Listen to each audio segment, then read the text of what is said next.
a little glimpse of where we're going this week as far as what's coming up. Due on Thursday is your first scavenger hunt, so all of that is listed on My Marketing Lab, detailed instructions as far as what needs to be in there and exactly what the prompt is. Has anyone looked at it and have questions about it yet? Okay. Essentially what it is we're looking at throughout this semester a couple of the top upcoming consumer trends in the marketplace. So this is what a marketing research firm has said. These are going to be the big things that have to do with consumers and shopping in 2018. And what we're going to do in this class is take those trends and see if we can find examples of them either in our local community or something that's relevant to us, either maybe that's online or elsewhere, but something that's relevant to you. So where are you seeing this consumer trend in your own life? Okay? If you do have questions about it, feel free to email me. And then on Sunday, we have our first simulation due. So those are the two big things due this week, your scavenger hunt and the simulation. Now on Thursday, I told you that in this class we'll meet once a week formally. But what I decided to do is this Thursday, I'm going to have an entire class day, and this is big because I'm not a morning person, devoted to the Twitter assignment. So if you are concerned about the Twitter assignment, you've never used Twitter before, just like don't know how that's going to work for the class, I am going to have like a whole hour set toward just the Twitter assignment on Thursday morning, okay? It's an informal class meeting, so I won't be taking any sort of like in-class assignment participation grade. It's totally like voluntary. However, I will like award you, make it fun if you are here.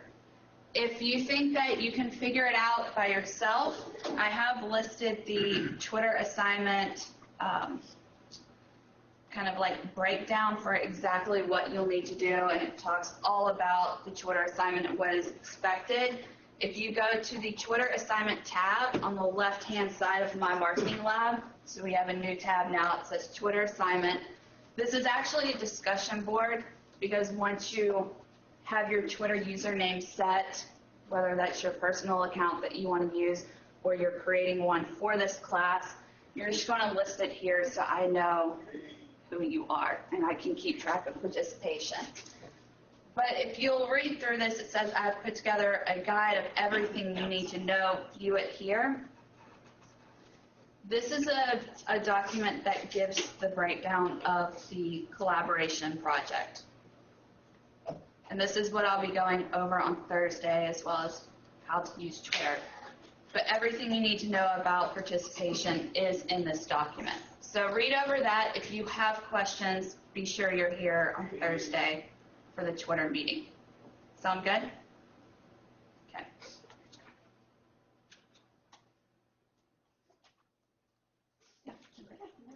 Yes, thank you.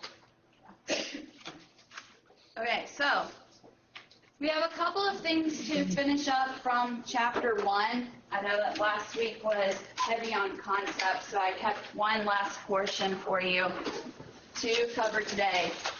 So we're going to start out finishing up Chapter 1 and then move into Chapter 2, which is a closer look at our company and marketing strategy in terms of creating a strategy that is customer-driven.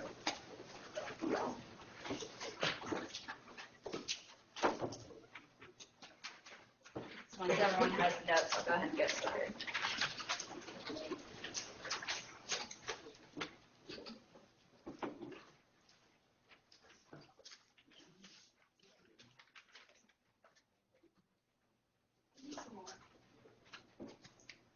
Are there extras somewhere? Can you pass those towards the middle?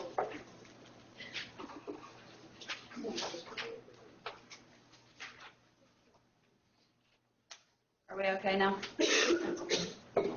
Still need some? Extras anywhere?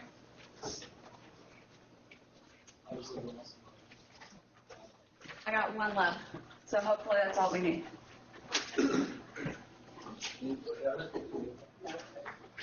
if I skip over anything, just let me know.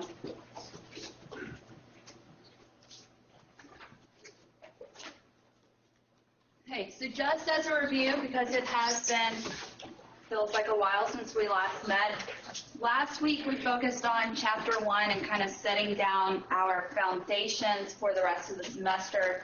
We went through our actual marketing process, so creating value for consumers in order to get value from them.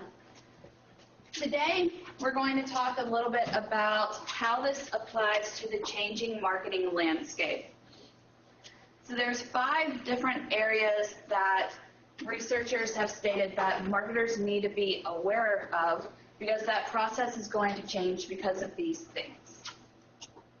The first is the digital age. So we're now in a time when 3 billion plus people are now online. And I think it's 42% of the world's population is actually online now. And this changes things because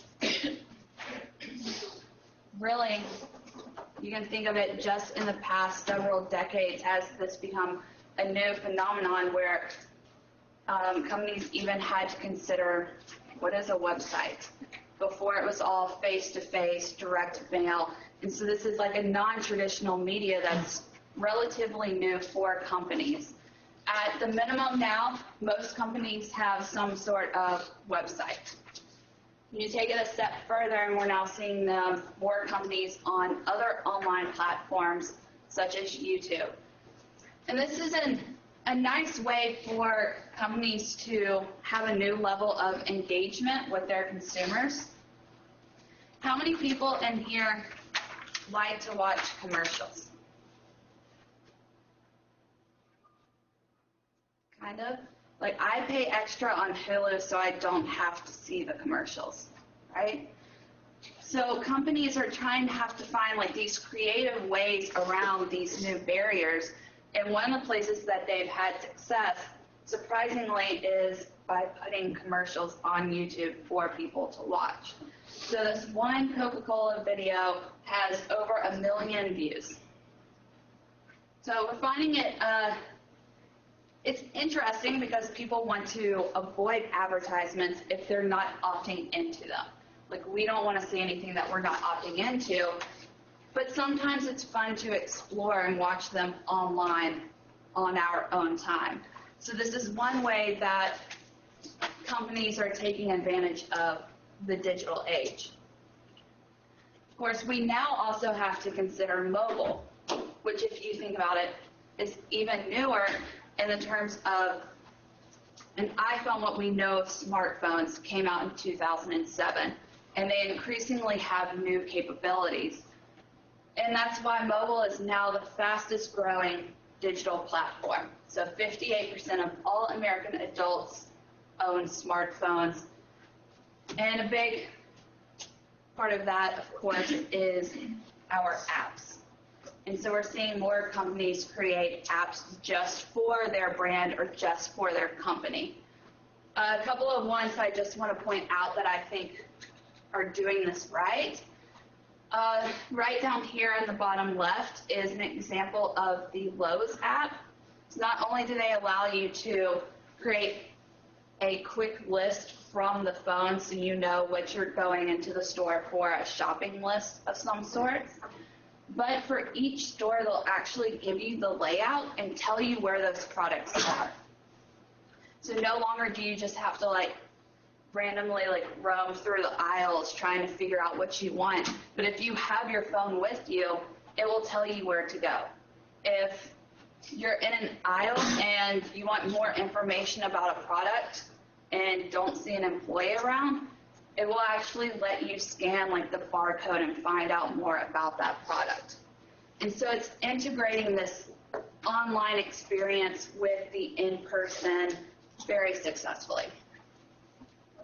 Yeah. I was going to ask you, which major company doesn't have social media that's actually successful? Do you know of any? You said 90%. I would say it's more now the B2B, business to business, that aren't as heavily into the social media area. I was just curious. Yeah. But most, like, Some have. large business to consumers have a social media presence. Not that they do it well, which we'll talk about, but most of them are there. Another example of the digital age, so we have our companies that are taking advantage of these digital platforms, and then we also have companies like Uber who only exist because of this technology. So what has already existed is changing, as well as opening opportunities for other companies to come in. Like I said, it doesn't mean that everyone does it right.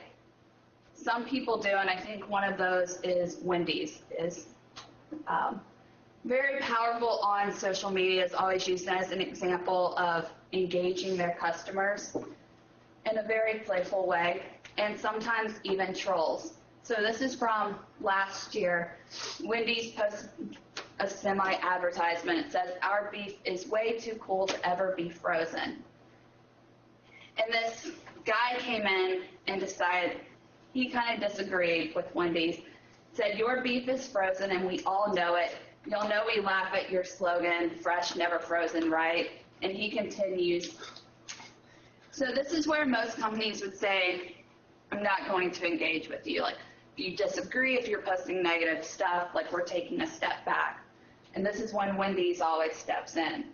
So Wendy's says, "Sorry to hear you think that, but you're wrong. We've only ever used fresh beef since we were founded in 1969. And the guy says, "So you deliver it raw on a hot truck?" And Wendy says, "Where do you store cold things that aren't frozen? Like, are you a moron?" And says y'all should give up. McDonald's basically is better than you. And yeah, you can read that. Wendy says you don't have to bring them into this just because you forgot refrigerators existed for a second there. That's awesome. Yeah, it's great because not only is Wendy's interacting with this one person, but because social media is this open platform, they're creating tons of other fans from this exchange, right? It's no longer this one-to-one communication. Here's another example. So Wendy's not only talks to other consumers, but will bring other companies into it. So this person says, "Can you find me the nearest McDonald's?" And Wendy's just replies back with a trash can. And sometimes they'll get into it with Burger King. It's really a fun social media account to follow. What do you think? Good, bad? I feel like because they're like the only one that does that, it Yeah. actually helps them. Even though They stand out. Controversial at times, Yes. it actually helps them. Yeah. Well, that's the thing is, do you think that Wendy's edges into like too far? Because humor can be subjective, right? So what do you think overall? Good? Good. Now here's a couple of just like very poor examples. And this is what I'm saying, even though 90% of companies are on social media, it doesn't mean that they do it well. And sometimes companies will hop onto kind of current events when they probably should just stay quiet. So here's Sears and Gap, both posted after Hurricane Sandy. And so Sears says, "Did Hurricane Sandy affect your city? Get your generators, air mattresses, and more in one place." Like, hey, I know your homes were destroyed, but you can come to Sears and buy some new ones. It's just like very poor. Gap says, "All impacted by Sandy, stay safe. We'll be doing lots of Gap.com shopping today." So, yeah, have fun, but I'll be shopping. And then, so this is just like, I don't know, or management or idea of what should be on social media, when to speak up, when not to. This top right is an example of being careful of who you allow to run your social media accounts and understanding the technologies that they're using, like Hootsuite or what have you, to operate them, because sometimes people forget to log out of their personal account and focus on the company account. And that's what happened here, is that employee that was running the social media account for the American Red Cross meant to send a personal tweet and instead posted it to the American Red Cross. Ryan found 2 more 4-bottle packs of Dogfish. Blah, blah, blah. When we drink, we do it right. Hashtag getting slizzard, which is probably not what you want the Red Cross telling you in, like, you know, times of emergency when you want to depend on them, right? You don't want to know that the employees are getting slizzard, potentially.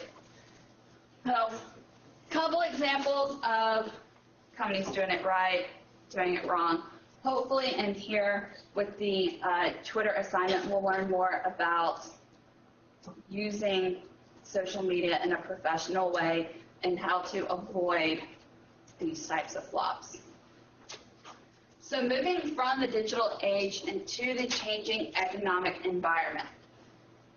Do you think that the recession 2008, 2009, and thereafter changed consumer spending habits? Think people tend to spend less during a recession? Yeah. And even though we've bounced back and we're coming out of this, consumers still remember in their minds, you know, what that was like. And it started to develop a new type of consumer that's more focused on value. And so it says here, it's really an enthusiasm for frugality and sensible consumption. So it's not just let's buy everything that we can, but what is the meaning behind this, and is it offering good value? Does anyone know what Target's slogan is?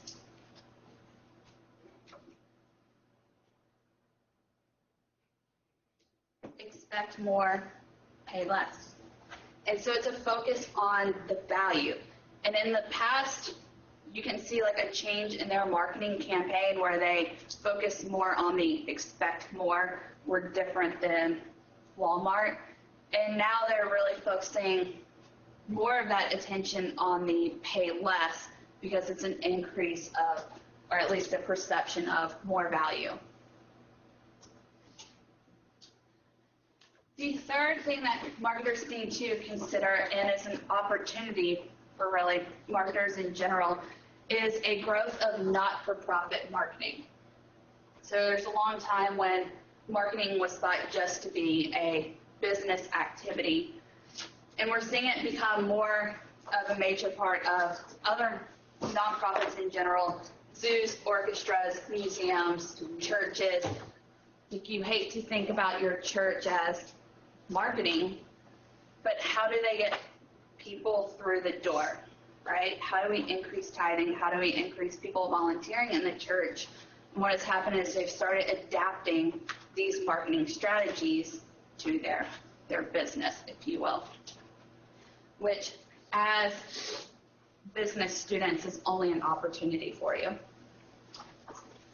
The fourth part of our changing landscape is rapid globalization. So another opportunity. And this has to do with we're no longer just operating within the boundaries of the United States. At some level, even our local businesses are operating internationally, which is also fueled by the digital age, because if you have a website, you can create an Etsy account and sell your sweaters internationally. I love Etsy, so it's joking. But one of the companies that does this really well, and that I use in international marketing a lot as a successful example of adapting their product to the international level, is McDonald's, which is funny because McDonald's is struggling domestically and doing very well internationally. And one of the reasons why is because they do adapt really well. So McDonald's now serves 70 million customers daily, more than 36,000 restaurants. 68% of its revenues now come from outside the United States. So that's surprising. Does anyone know what fast food restaurant has more stores around the globe than McDonald's. Subway. Okay, so I have two examples here for you of McDonald's adaptation. The top right is from Germany. This hamburger consists of a triple bratwurst sausage and mustard in a soft white bun. Who's going to try it? Yeah? Okay. And a lot of the McDonald's in Germany also have McBeer. So if you're over 21, that's 18 there, you can have a pairing. The bottom right, let's see who would try this, is from India. So a lot more vegetarian options in their Indian stores. A combination of a potato and peas patty with special Indian spices coated with breadcrumbs, served with a sweet tomato mayo, fresh onions, and tomatoes on a regular bun. Who's trying this? More people going for the bratwurst? Okay.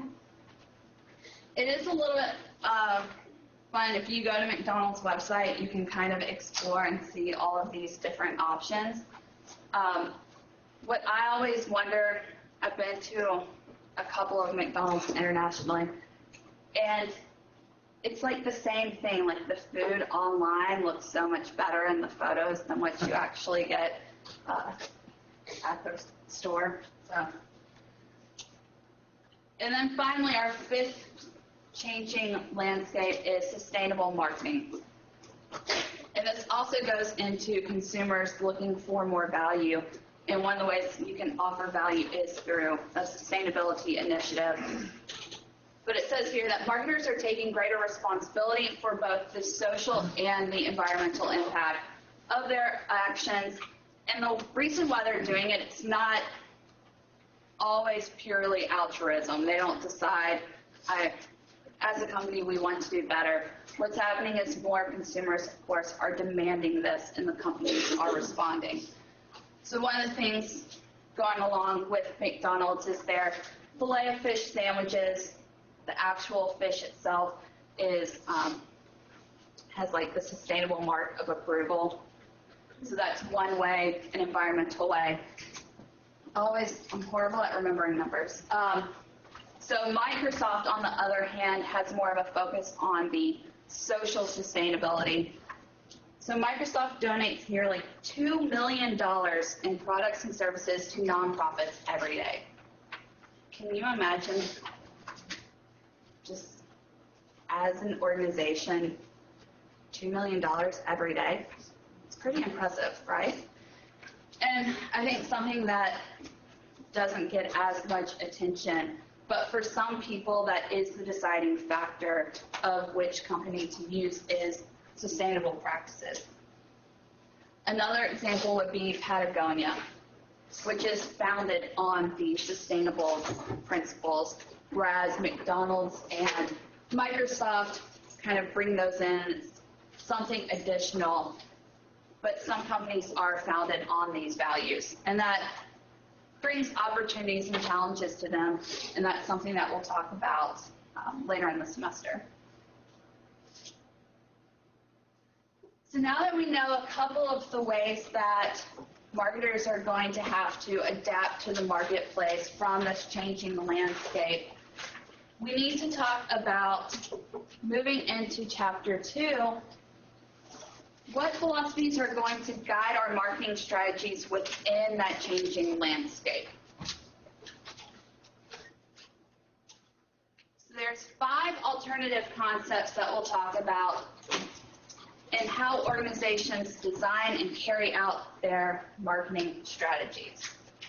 And we'll talk about each of these so you don't have to rush to write them down. But we have the production concept, the product concept, the selling concept, the marketing concept, and then finally the societal marketing concept.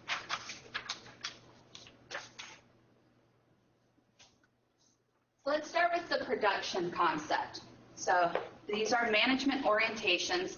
So think about what is going to govern how you run the company and what are the ultimate goals of the company.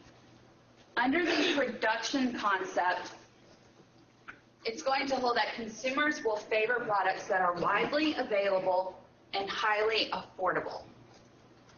And we don't see the production concept as much anymore. It was really more in place in the time of mass marketing, where you could produce high volumes of the same type of product for very cheap. It's all about affordability of the product. A couple of examples that are still around today. Lenovo, which produces computers, but it is very much, this is kind of your standard computer, and we're just going to make tons of them. And there's not a whole lot of customization or personalization, so they can keep those prices very low. Now let's think about it. Does everyone in the marketplace, because last week we talked about customers' needs, does everyone want the cheapest product? No. So production concept doesn't always hold, and really not as much today. From the production concept, we saw more companies move to the product concept. So this holds that consumers will favor products that offer the most quality, performance, and innovative features. So we move from, let's just make it cheap, to let's consider other things like the quality. The problem with the product concept is that because we focus so much on the product itself, we tend to sometimes miss upcoming innovations because we're just trying to make our product the best that it can be. Problem with this, anyone know what this is? A floppy disk. So if you were the floppy disk company, you're like, we make the best floppy disk. We're going to keep putting money into making this an even better floppy disk. What's going to happen? Or what did happen? It became obsolete. So that's great that you make the best floppy disk, but while you were doing that, other people were making CDs. Other people were thinking about the cloud, right? So the product concept, while it's a step in the right direction, it understands that people want more than just a cheap product. You can't focus so much on the product that you forget about everything else in the marketplace. Then we have the selling concept. And the selling concept and the marketing concept are really on opposite ends of the spectrum. You'll see why in a second. So the selling concept holds that consumers will not buy enough of that firm's products unless it undertakes a large-scale selling and promotion effort. And so this is most popular for what's called unsought goods, to where you know that the consumer is not, let's consider it this way, when they get their paycheck, you're not the first thing that comes to their mind. When you get paid, the first thing that you think about, I want to spend this money on insurance? Probably not, right? So insurance is a type of unsought good that the selling concept really applies to, and it's why we see so many advertisements, all the different types of insurance agencies. It's because you constantly need to be reminded of it or the risks associated with why you need it. Another example for the nonprofit would be blood donation. It's not something that a whole lot of people get excited about, giving blood, although we should, but it's not. And so we see more of a promotion effort around blood drives, which people tend to be kind of apprehensive about. So free t-shirts, free food, etc. Same thing applies to like the dentist. You know, you get a little bit weary of going to the dentist, and so that's more of the selling concept would apply. So we need to really kind of push people in that direction. On the other hand, we have the marketing concept. So this falls in line more with what we were talking last week. It is more of a customer-driven management orientation. So we're achieving our organizational goals based on the needs and wants of our target market. And the focus is achieving a competitive advantage by delivering satisfaction better than our competitors. So an example for this would be Chick-fil-A. Here's a better view of the selling concept and the marketing concept. Like I said, they tend to be more on opposite ends of the spectrum. So the selling concept is an inside-out view of the firm. It's, here's what we already have. How do we sell this to the consumer? Like, not really trying to adapt it to the needs of the consumer. We already have this. How we sell it to them. Like I said, more insurance companies are the selling concept, whereas the marketing concept is an outside-in view. Let's understand our customers' needs and wants first, then develop our products. Instead of just focusing on the selling and promoting, we're going to focus on our integrated marketing, which is our 4 Ps. Anyone remember our 4 Ps? Product, place, price, promotion. Yeah. So focusing on all 4 of those versus just our promotion side. And then the end, of course, is customer satisfaction and having that value go back to the firm. Another example, so Chick-fil-A and Southwest really focus more on the customer versus the product itself. And then finally, we have the societal marketing concept. So some people say that the marketing concept is sometimes more of a short-term view because customers' needs do typically change, as we're seeing with our changing landscape. And so the societal marketing concept tries to balance consumers' wants with long-term what is good for the company, but also what is the impact on society. So societal long-run interest with consumer short-term needs. And this, of course, goes into the sustainability changing landscape concept as well.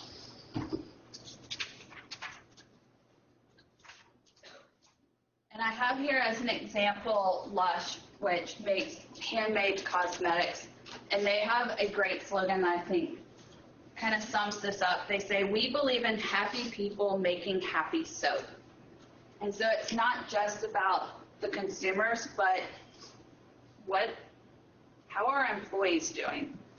Not only the happiness of our employees, but what is the impact on the environment? So if you look at kind of their long mission statement, is they talk about their impact on the environment, which is why they use more organic materials, as well as taking a cruelty-free approach in the production of those. But then understanding that happy employees in the long term are going to make for a better company.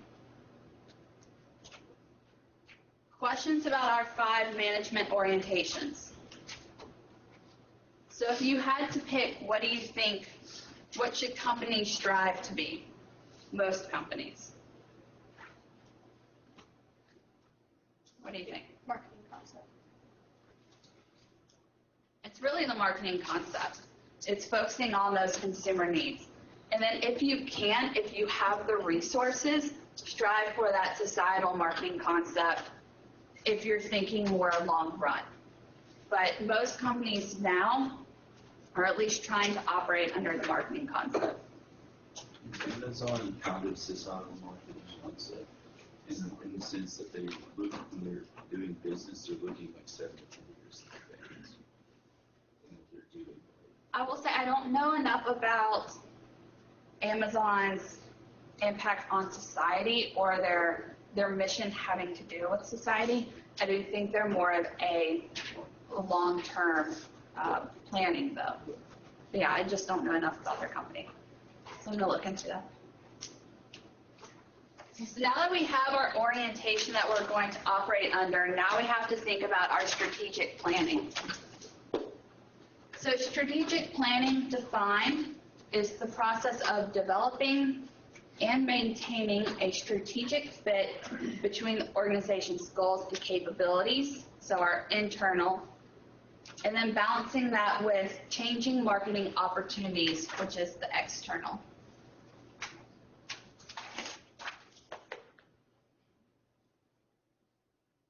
So you kind of view this as, what is our game plan for long-term survival?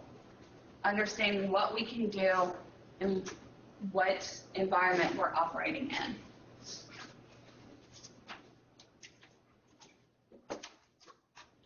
And this leads to our steps in the strategic planning. And if you go back to that marketing process that we talked about last week, and I gave you the overview at the beginning of class, this goes into the second step, that developing a customer-driven strategy. So how are we going to do that? These are the steps within. So we're going to start at the corporate level. So don't think marketing department just yet. We're up at the top. First, we have to define our company mission. Then we're going to set the company's objectives and goals. We're going to design the business portfolio. And then from there, we can move more to our marketing department unit by planning our marketing strategies. But it's better to, of course, have marketing working towards the same goals as the corporation as a whole. So at first today, we're going to start at this corporate level.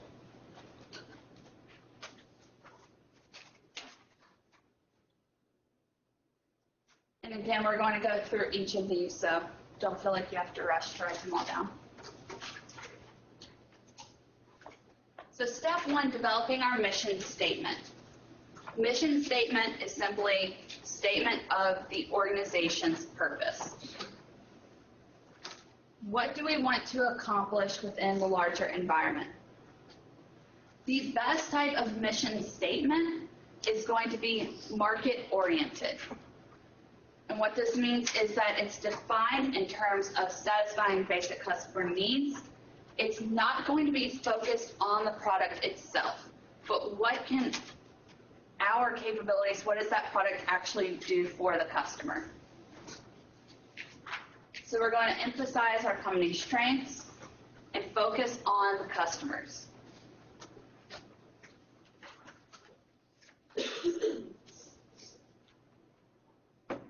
And I'll have some examples for you in a second, product-oriented versus market-oriented.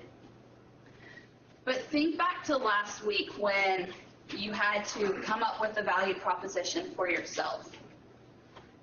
Anyone remember what a value proposition mainly was supposed to do?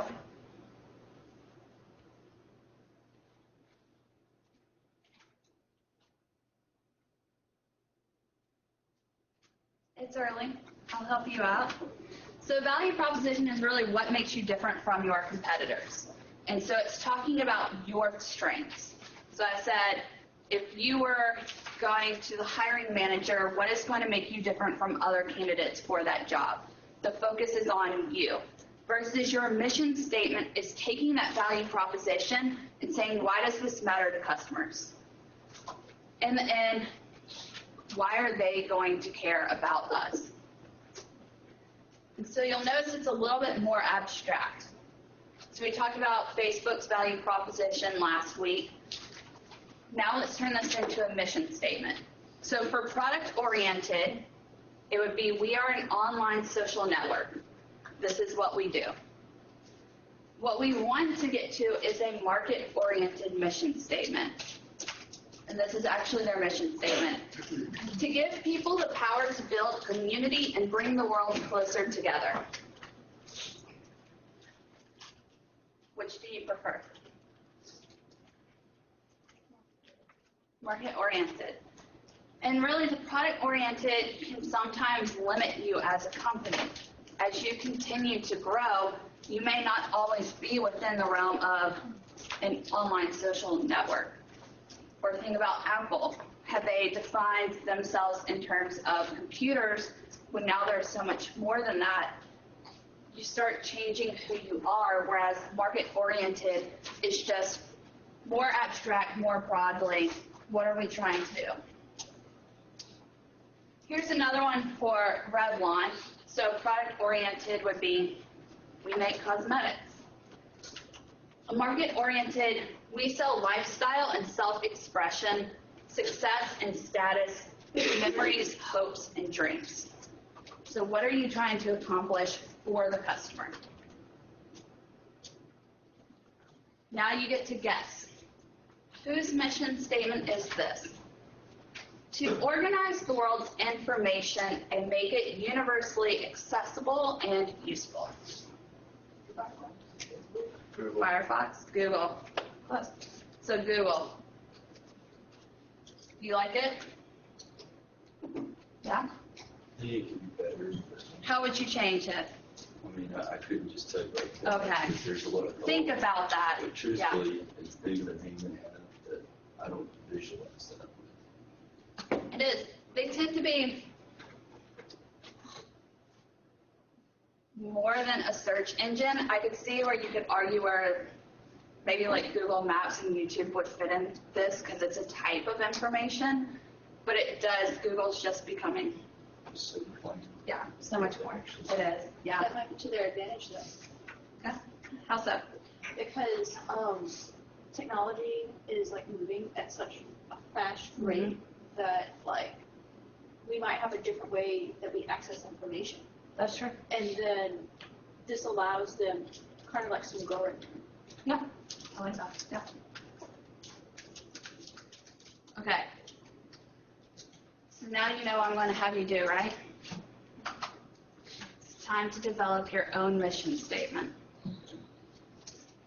But first, before we go to you individually, which can sometimes be a little bit more difficult to think about in terms of yourself, think about a mission statement for Mississippi State University. So a market-oriented mission statement for Mississippi State. And I'll go back to the actual definition in case you need this. But so first you can think, what would their product-oriented be? And then turn that into a market-oriented where the focus is on the actual customer. And do this in groups, and then I'll take them up at the end for your participation. Questions? So we're making. So step one is our mission statement. From our mission statement, we have to set our objectives and goals based on that. So we have to take our mission statement and convert it into supporting objectives throughout our organization. So this leads to a hierarchy of objectives. First, we have our overall business objectives, and then what is the marketing department's role in achieving those objectives. So let me give you an example. So for Heinz ketchup, right, which actually they're more than just ketchup, but we always associate with them with that. The food company Heinz, their mission is dedication to the sustainable health of people, the planet, and our company. First, how do we feel about their mission statement? Yeah, it's very broad. Like, it could be anything, right? Maybe too broad. It sounds like it's like a water company or something. Yeah. Because you don't need Heinz ketchup. Yeah. Or do you? Anyone else? It's interesting to think that like usually using mission statements and social art that you do for customers. Yes.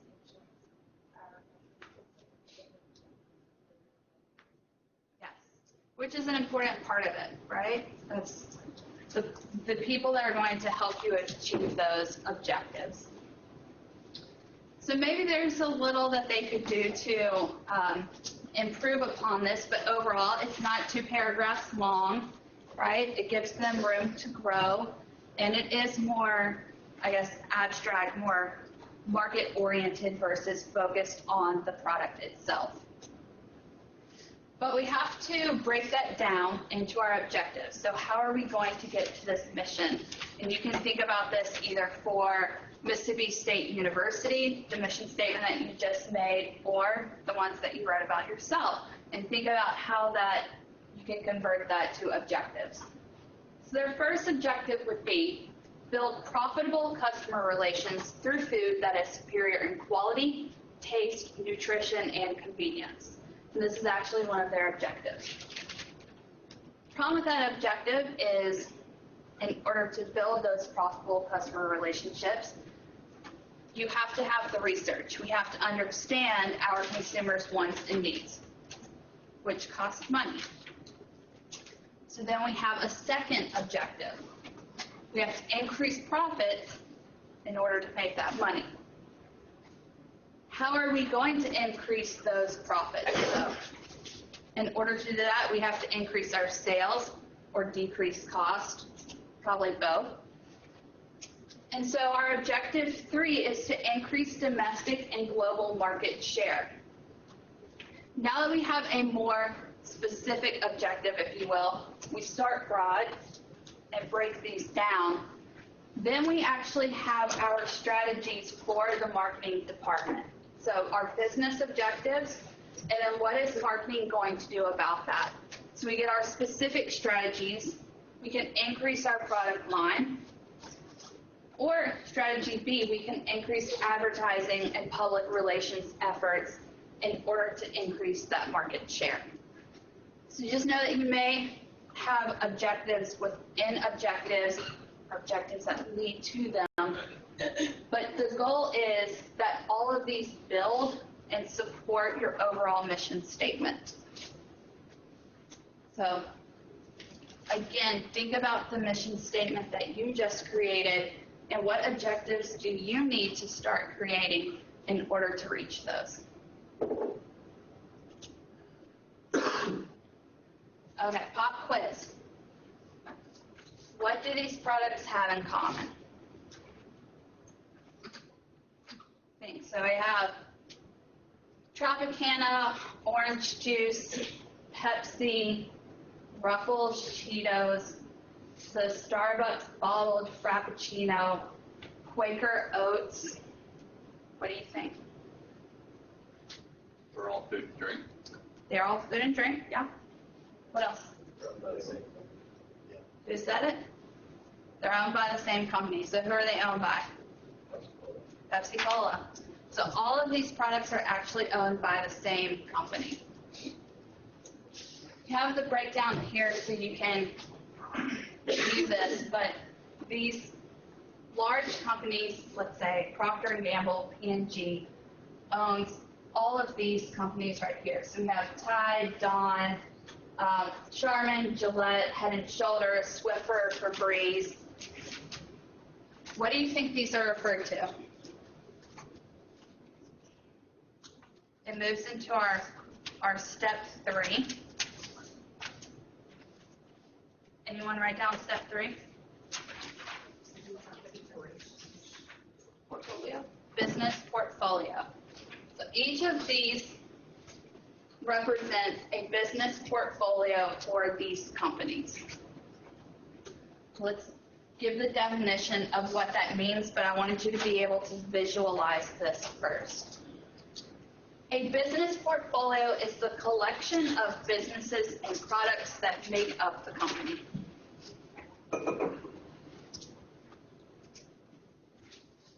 The collection of businesses and products that make up the company. So if we take, let's say, Kellogg's, we could consider the business portfolio right here. We have all of the cereals, corn flakes, Fruit Loops, Frosted Flakes, mini wheats. Then we have more of our, I guess, to-go breakfast foods, is what I'll call it. Pop-Tarts, Eggos, Kashi, Nutri-Grain. So each of those collections would be considered a business portfolio. So in step 3, we have to design our business portfolio. We have to see where we're going. There's 2 steps within planning that. The first is, let's analyze what we currently have. So kind of, where are we status quo?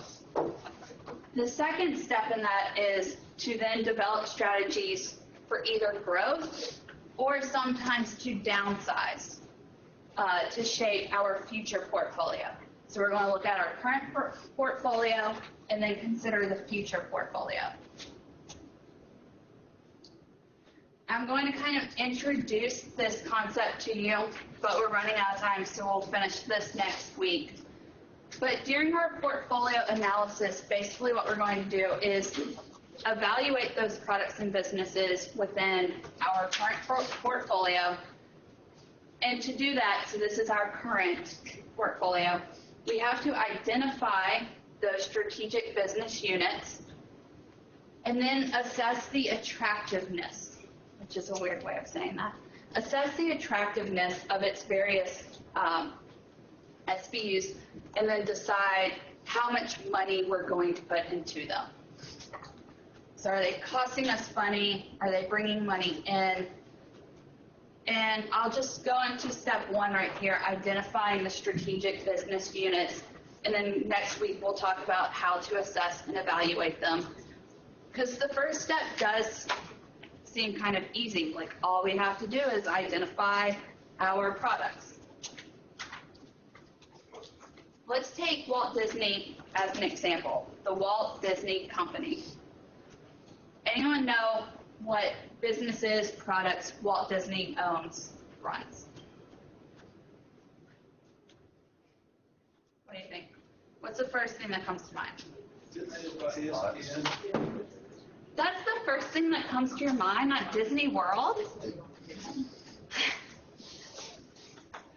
Y'all are like way ahead. I'm like, state the obvious, Disney World, Disneyland. No, y'all are just way ahead of the game. So we can think about Disney. We have Walt Disney World Resorts, which could be broken down into Disneyland, Disney World, Disney Cruise Lines. Also, our owner of Marvel, which then what does Marvel have? A lot, right? A lot of superheroes. So they're part owner.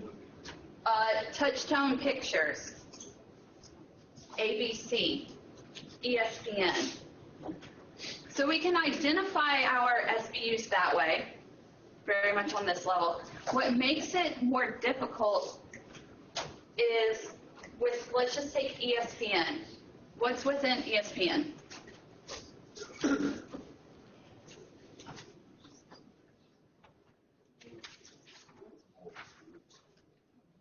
All the sports. So when you think ESPN, what is ESPN? What do they own? What are they in charge of running? Their website. ESPN, radio, magazine, ESPN 3, 4, 5, 6, right? I mean, there's a lot that goes along with ESPN. They have like a ESPN Sports Center. And so all of those are then a separate SBU to consider as well. So remember that when we're identifying our portfolios, it sounds like such an easy thing to do on a much like more higher up level. But once we start breaking these down, it tends to get more convoluted. And so we have to understand what actual level are we going to look at. Is it just the overall view, or are we going to start talking about ABC, Freeform? That Freeform is ABC Family now, right? Yeah. Are we going to start breaking them down? Like, what level are we going to evaluate these on? So that's our first step. And our next step is to assess the attractiveness of our portfolios. And so with that, I'll leave you to contemplate loosely over what that means until next week, or hopefully I'll see you Thursday for the Twitter overview.